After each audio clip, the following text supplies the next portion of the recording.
नमस्कार। SBT news में आपका स्वागत है। पेश है 2 फरवरी गुरुवार सुबह 6:15 राजस्थान की बड़ी खबरें।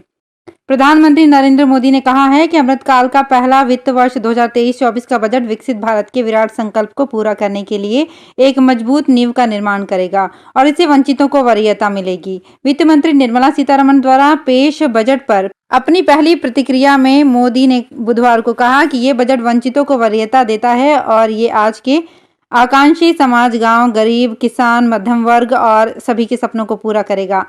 प्रधानमंत्री ने कहा कि पीएम विश्वकर्मा कौशल सम्मान पीएम विकास करोड़ों विश्वकर्माओं के जीवन में बड़ा बदलाव लाएगा।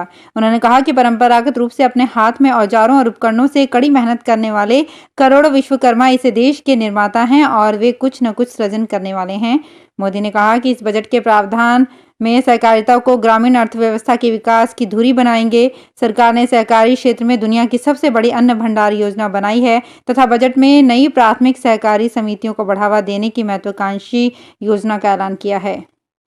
राजस्थान भाजपा प्रदेश अध्यक्ष डॉक्टर सतीश पूनिया ने केंद्र सरकार द्वारा संसद में पेश बजट को शानदार, किसान एवं नौजवानों के कल्याण, गरीब एवं वंचित की उम्मीदों को पूरा करने वाला सर्व समावेशी बजट बताया है। डॉक्टर पूनिया ने आज भाजपा प्रदेश कार्यालय में बजट पर अपनी प्रतिक्रिया में मीडिया से कहा कि वर्ष 2014 के बाद प्रधानमंत्री नरेंद्र मोदी के नेतृत्व में जिस तरह भारत की अर्थव्यवस्था दुनिया की अर्थव्यवस्था के साथ कदम से कदम मिला रही है, स्वाभिमान के साथ, और यही कारण है कि आज देश की अर्थव्यवस्था विश्व की 5वीं बड़ी अर्थव्यवस्था है।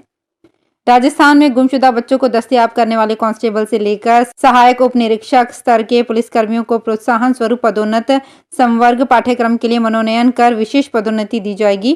पुलिस महानिदेशक उमेश मिश्रा ने इस संबंध में विस्तृत आदेश जारी किए हैं। इस आदेश के अनुसार 1 वर्ष की अवधि में 14 वर्ष से कम आयु के 25 बच्चों सहित 18 साल से कम आयु के 60 बच्चे बरामद करने वाले कांस्टेबल, हेड कांस्टेबल और सहायक उप निरीक्षक स्तर के पुलिस अधिकारी विशेष पदोन्नति के पात्र होंगे। केंद्रीय वित्त मंत्री निर्मला सीतारमण की ओर से लोकसभा में पेश किए गए मोदी सरकार के चौथे बजट को लेकर बीजेपी उत्साहित है। बीजेपी ने इस बजट को ऐतिहासिक बजट करार दिया, तो वहीं कांग्रेस ने केंद्रीय बजट को निराशाजनक बजट बताया है। राजस्थान कांग्रेस ने इस बजट को आंकड़ों का मायाजाल बताते हुए आम आदमी के सपने तोड़ने वाला बजट बताया है।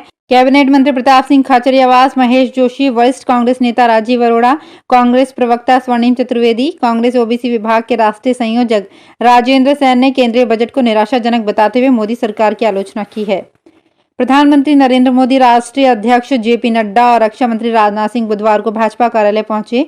यहां वो मेघालय और नागालैंड विधानसभा चुनाव को लेकर भाजपा की केंद्रीय चुनाव समिति की बैठक में शामिल हुए। नाथद्वारा के श्रीनाथ जी मंदिर में विगत कई सालों से चल रही विस्तार योजना के अंतर्गत श्रद्धालुओं के लिए प्रवेश द्वार का निर्माण शुरू कर दिया गया है। प्रवेश द्वार निर्माण के अंतर्गत मंदिर के नया बाजार स्थित लक्ष्मी निवास धर्मशाला के क्षेत्र में विगत कई दिनों से संचालित अस्थायी प्रवेश द्वार के यहां पर अब नए प्रवेश द्वार का कार्य प्रारंभ कर दिया गया है। इससे यहां से पुरुष व महिला दर्शनार्थियों को अलग अलग प्रवेश कराने के लिए बड़े द्वार का निर्माण किया जाएगा। केंद्र सरकार की ओर से पेश किए गए आम बजट को मुख्यमंत्री अशोक गहलोत ने निराशाजनक बताया है। मुख्यमंत्री अशोक गहलोत ने अपने बयान में कहा कि ये बजट प्रदेश के लिए घोर निराशाजनक रहा है।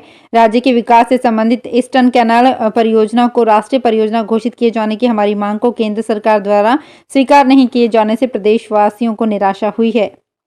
राजस्थान के कैबिनेट मंत्री प्रताप सिंह खाचरियावास ने केंद्रीय बजट को निराशाजनक बताया है। उन्होंने कहा कि यह बजट किसी काम का नहीं है। जीएसटी और पेट्रोल डीजल के दामों में कोई कमी नहीं की गई है।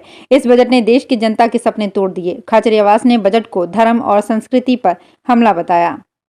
महिला एवं बाल विकास विभाग में कार्यरत जिले सहित प्रदेश भर में पिछले लंबे समय से आंगनबाड़ी कार्यकर्ता, सहायिका, आशा सहयोगिनी, ग्राम साथिन को राज्य सरकार के कर्मचारी घोषित करने व मानदेय बढ़ोतरी को लेकर धरना प्रदर्शन आंदोलन चले आ रहे हैं। इसी के तहत बुधवार को सीकर जिले की आशा सहयोगिनियों ने विभिन्न मांगों को लेकर जिला कलेक्ट्रेट पहुंची, जहां उन्होंने मुख्यमंत्री के नाम जिला कलेक्टर को ज्ञापन सौंपा। सवाई माधोपुर में कुमावत समाज की ओर से आगामी 5 मई को आयोजित होने वाले विवाह सम्मेलन में उन दुल्हों के विवाह की अनुमति दी जाएगी जो क्लीन शेव आएंगे।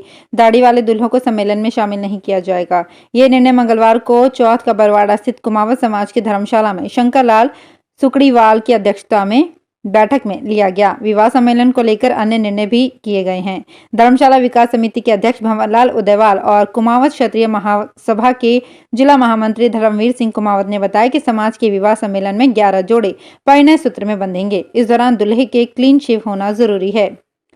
राजस्थान जीएसटी से कमाई में देश में 11वें स्थान पर है। महाराष्ट्र पहले और फिर कर्नाटक दूसरे स्थान पर रहा। संसद में पेश आर्थिक समीक्षा में पाया गया कि 31 दिसंबर तक जीएसटी में 9,76,000 करोड़ रुपए का राजस्व आया। इसमें 2 लाख करोड़ रुपए से अधिक अकेले महाराष्ट्र के खाते में गए। जीएसटी से राजस्व जुटाने में 11वें स्थान पर रहे राजस्थान में इस दौरान 33,209 करोड़ रुपए जमा हुए। जीएसटी की करीब 1/3 से अधिक राशि आईजीएसटी श्रेणी में जमा होती है और लगभग इतनी ही राशि राज्य जीएसटी के खाते में जमा की जाती है। करीब 1/4 राशि सीजीएसटी के माध्यम से केंद्र सरकार के पास जाती है, जिसमें से राज्यों को भी हिस्सा मिलता है।